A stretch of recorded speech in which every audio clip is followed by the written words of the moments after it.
Je suis sûre que vous avez beaucoup de succès avec les filles en club lors de vos sets. Est-ce exact? Détrompez-vous, J-Style ne va en club que pour mixer de la musique, car monsieur mixe surtout les blondes, platine, normal pour un DJ. En tout cas, ce que je peux vous affirmer, c'est qu'il est comme sa table, prêt à tous les mixages. À côté de moi, J-Style, comment tu vas, Jay? Super bien, quelle belle intro. Quelle belle intro. C'est rare, c'est rare. C'est rare. Ah, tu sens que c'est bien recherché, mais puis alors tout ça de mémoire. Je suis entraîné, oui, de mémoire, c'est un peu écrit quand même. Bon, on est une sorte de prompteur papier en fait. On n'a pas les budgets de TF1, qu'est-ce que je te dise moi? On est super content de te rencontrer. Moi je suis très content que vous soyez déplacé ici. Ouais, en vélo, en Vélib. En vélo, avec cette chaleur. Et ouais, mais on est comme ça, nous, tu sais, on a des Vélib climatisés. Voilà. Bon, moi j'ai en mémoire, et c'est pas si vieux que ça, l'émission de Fun Radio que tu as animée durant 7 années quand même. Exactement, j'ai arrêté en septembre. Party Fun. Voilà, 12 ans, c'était 12 ans de Fun Radio. Quand on parle Party Fun déjà, bon, tout le monde connaît. Ça fait plaisir, ouais, ça fait plaisir. T'as arrêté il y a combien de temps déjà? En septembre, j'ai arrêté après 7 ans et c'était une belle histoire parce que ça faisait 12 ans à Fun Radio.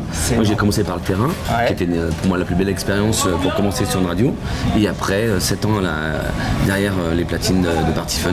Mais c'est super courageux en même temps d'arrêter parce que quand on est à la tête de Party Fun, qui est quand même une émission DJ de clubbing qui est quand même au top, qui est quand même renommée, se dire j'arrête, je pars, il y a quand même, faut avoir des coucougnettes quand même, hein, comme on dit. Enfin, il y a deux solutions, c'est soit tu continues mais tu te retrouves pas, et c'était mon cas, je me retrouvais plus dans les idées qui sont louables, hein, parce que c'était leurs idées musicales, c'était leur direction artistique, et à un moment je me disais je préfère laisser ma place à un jeune qui a envie et dont la musique se marie bien avec ses idées, que toi par exemple. Alors que moi j'étais parti dans une évolution qui était pour moi l'évolution normale des Party Fun, vu ce qu'on avait fait depuis 7 ans, d'aller encore un peu plus loin dans cette recherche musicale et pas de tomber dans ce que j'appelais moi à ce moment-là la facilité. Moi je voudrais pas t'attirer d'ennui, mais je crois que tu es suisse. Tout à fait. Alors moi j'ai une question, il faut que tu me répondes, est-ce que tu as un compte en Suisse? Évidemment. Est-ce que tu connais Jérôme Cahuzac aussi? Non mais lui le problème c'est que j'ai un compte en Suisse et que l'État ils savent très bien. Cahuzac, je crois. On a appris ça. Il aura peut-être oublié de le dire. Voilà. Non, moi je sais, je cache pas, je suis pas français, hein, j'ai ma carte de résident, je vais pointer. Pour nous les Suisses, c'est les voisins. Voilà. Alors c'est vrai qu'il y en a beaucoup qui se posent la question pourquoi. Parce que genre c'est l'inverse.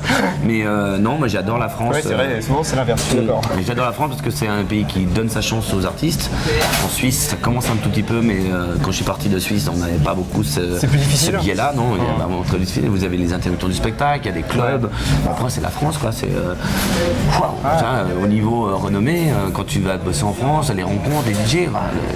Les Suisses, vous avez Bastian Becker, vous avez Federer, vous avez aussi. Mais là, en France, t'as Guetta, Bob Sinclair. Non, mais sincèrement, c'est dans le monde entier. Il y a des studios, il y a des rencontres, il y a Paris, tu rencontres le monde entier. Est-ce que tu vis mieux avec ce que tu gagnes, arrête de tricher, en radio ou comme DJ? Ah, comme DJ. Ah oui, comme DJ, oui. Oui, bien sûr, largement. Surtout toi, tu fais. Après, attends, alors il faut peser ses mots. Tu fais 120 dates par an, toi. Moi, je fais 120 dates par an. Ce qui est gigantesque. Et je fais partie des chanceux qui, pour l'instant, ne subissent pas la crise. Parce que forcément, il y en a qui. J'aurais dû faire DJ, moi, je pense. Non, mais c'est vrai. Bon, la radio, ça permet de vivre, c'est sûr et certain. Mais c'est pas comparable. Ça n'a rien à voir. On va prendre un peu plus de choses sur toi. Je vais te poser quelques questions en vrac comme ça. D'accord, t'es prêt, hein? Attention, il y a peut-être du n'importe quoi. As-tu vécu déjà une soirée en clubbing qui soit une soirée catastrophe? C'est déjà arrivé ça? Oui. Allez, une comme ça. Miami, non, New York, c'était à non, attends, c'était où? Ok, me dire, je sais pas, Franconville, non? Non, parce que c'était énorme. Alors il y en a deux, c'était particulier, New York. Donc je commence à jouer, et puis comme d'habitude, je commence à sauter dans tous les sens, je transpire très vite, etc. Tu donnes, toi.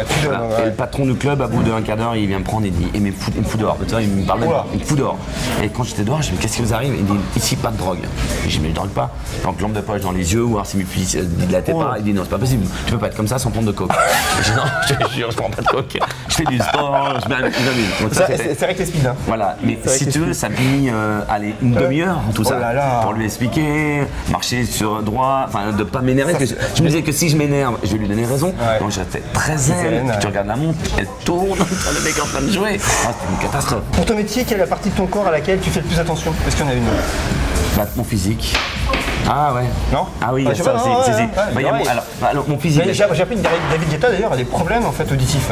Ah, je savais J'ai pas. appris ça il y a pas longtemps justement, il est en train de se faire.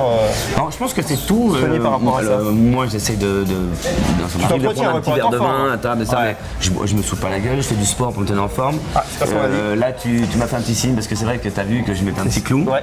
Donc, c'est un acupuncteur que je Ouais. vois régulièrement qui me donne des probiotiques. Donc, D'accord. c'est des médicaments à base de plantes Ouais. pour équilibrer un peu parce qu'à force de pas dormir, de manger des fois pas à des heures régulières, etc., de faire beaucoup de sport, donc de puiser, ce que tu manges tous les jours ne suffit pas.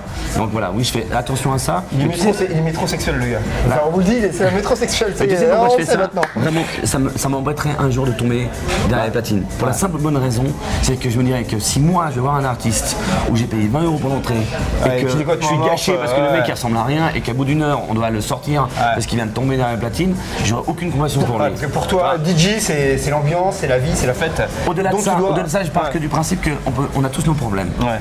Moi j'en ai, tout le monde en a. Mais à partir du moment où tu passes derrière les platines, tu as un deal. Et ce contrat c'est la banane et tu vas et tu as un contrat de 2 heures, 5 heures, 6 heures, je sais pas. Ouais, Mais tu dois Assurer durant tu ce dois temps-là, assurer ce ouais, truc-là. ouais. Et tu n'as aucune Amuser excuse. les gens. Parce que ce métier-là nous demande ça. Avant, après, ou alors tu dis ce soir je travaille pas. Mais tu le dis avant. Ouais. Au moins tu frustres personne. Mais à partir du moment où tu acceptes derrière les platines, T'es à 100%. tu vas pas me dire pendant la soirée ouais mais je suis désolé, là je viens de perdre mon père. C'est triste hein. Oui, mais tu peux perdre n'importe Faut que tu qui, te tu repasses peux avoir ça, ouais. les impôts qui tombent dessus. À partir du moment où tu acceptes le contrat DJ, On va les avoir cette année, ouais. Voilà. Je te le dis, moi. Allez, je vais commencer la question, tu vas la finir. Attention, c'est un piège. Hein. William est sympa, mais. mais porte toujours des lunettes. bien, pas mal. Allez, et si seulement le mec qui m'interviewe pouvait. Arrêtez de me postillonner dessus.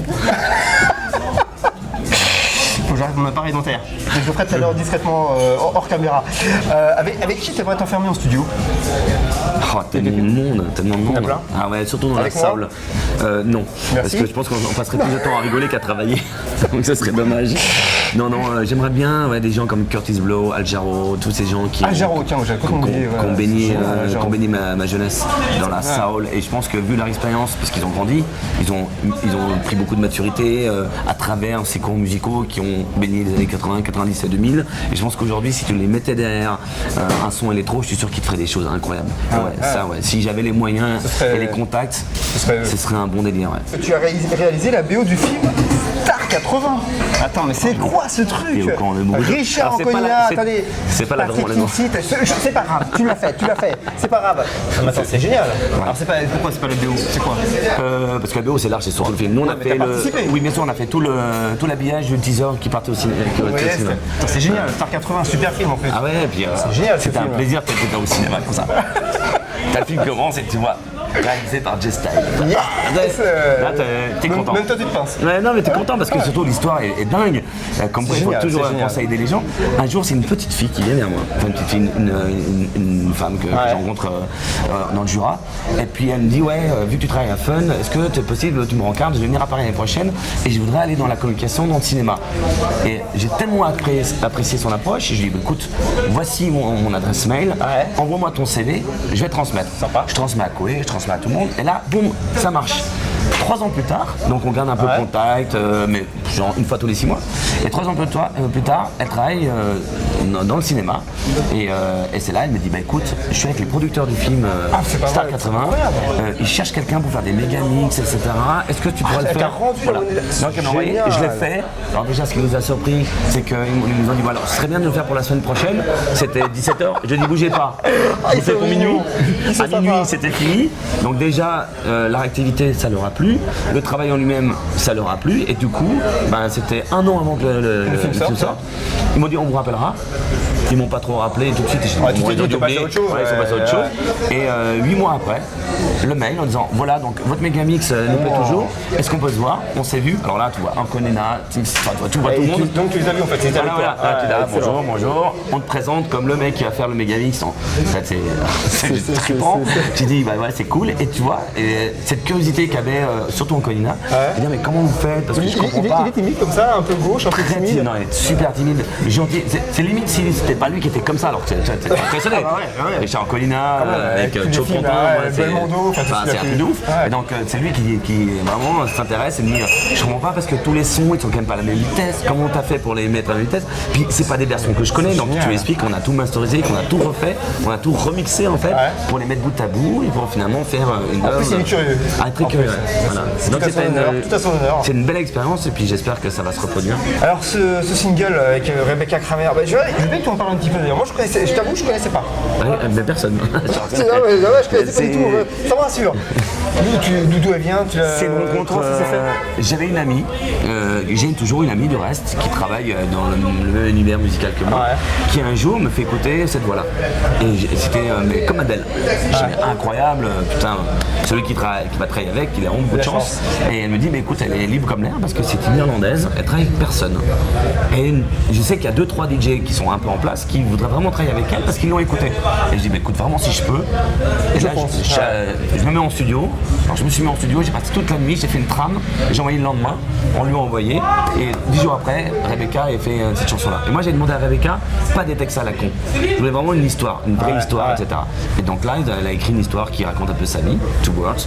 Elle était très amoureuse et en gros l'histoire raconte d'une femme qui surtout note sur son frigo, ne pas oublier que même si tu es amoureux et que même si le mec il revient, ne pas oublier ce qu'il t'a fait par le passé. Donc apparemment elle avait beaucoup souffert. Et voilà, donc c'est parti là-dessus. Ok, tu vas réconforter. Avec moi, avec ma musique. Avec ta musique. Il y a un clip là, bientôt. Un clip bientôt là. Le clip cet été, exactement. Cet été D'accord. Je crois que tu étais déjà tourné, non pas encore. Non, t'as pas commencé. cet été. Et puis c'est fait, c'est dans les tuyaux, on va rentrer pour le tournage. Et puis alors vu qu'on aime un peu les infos qui font mal, vas-y, on aime à bien la rentrée, il y a. Alors, je vous donne rendez-vous à la Technoparade. Il va se passer beaucoup de choses. Beaucoup de choses. C'est quel mois ça? En septembre. Septembre. Ouais. Je crois que de mémoire c'est le 12 septembre, mais je suis pas sûr. On prend note. Mais Technoparade, il va se passer beaucoup de choses. Ok, et l'album? J'espère dans le courant de l'année. Il y a déjà 8 chansons qui sont terminées, on faut plus que 4. T'as déjà fait 8 chansons? Ouais. Ça va. Ouais, et il faut terminer les 4. Ça va, regarde, t'as fait pour la BO du film avec Anconina, t'as mis rien du tout comme temps. Je te fais confiance moi. J-Style, regarde-moi, J-Style, regarde-moi. C'est quoi cette histoire? On m'a dit, et je sais que c'est vrai, que tu connais plutôt très bien will.i.am. C'est vrai ou c'est pas vrai? Moi je sais que c'est vrai. On s'est rencontrés plusieurs fois. Il y a une pointe de jalousie là, tu vois quelque part. Non, il m'a choisi. J'ai vu à Miami et puis je lui ai sauté dessus pour lui dire hey, salut, etc. En fait, pour être très honnête, je l'ai pas reconnu. Ah ouais. Ça va s'approcher, il parle pas français. J'aimais bien ce côté américain, tout le monde se dit bonjour, et le mec il me dit bonjour, etc. Et tout le monde dit ah, arrête, vous êtes des signes comme ça. Je dis vas-y quoi. Voilà. Et après je me fais c'est will.i.am des Black Eyed Peas. Je fais t'es sérieux? Par contre. Et en fait, là je parle un petit peu avec lui, et puis du coup je donne le CD, mais ça durait un petit quart d'heure au bas mot. Son manager me repère, il vient en France, ils me choisissent pour faire ses premières parties en club après les concerts de Black Eyed Peas. Et alors là, le truc trippant, c'est quand il arrive, toi tu te présentes, tu sais, genre, oula, on va faire oublier le mec, tu sais, genre, je t'ai pas reconnu autour d'une piscine, etc. Et le mec il fait hey you, friend DJ, il me remet et il me dit oui, je me souviens, Miami autour de la piscine, tu m'as sauté dessus, blablabla. Le mec de la sécu était comme ça, ils ont vu que t'étais cool, donc voilà. Donc là c'était la première fois, et quand on s'est revu une deuxième fois, là j'ai senti vraiment qu'il y a quelque chose, enfin, où tu sens que le mec est très respectueux, parce qu'avant même qu'il commence, il a pris dans son sac, il m'a donné une clé USB, il dit ça c'est une nouvelle prod, c'est cool, bravo. Je devais m'arrêter, son manager me dit arrête, le mec il fait non on continue, puis il restait à côté de moi pendant un quart d'heure et j'ai continué à jouer. Donc voilà, c'était bien. Accessible. Très accessible. En un mot, accessible. Et très accessible, voilà.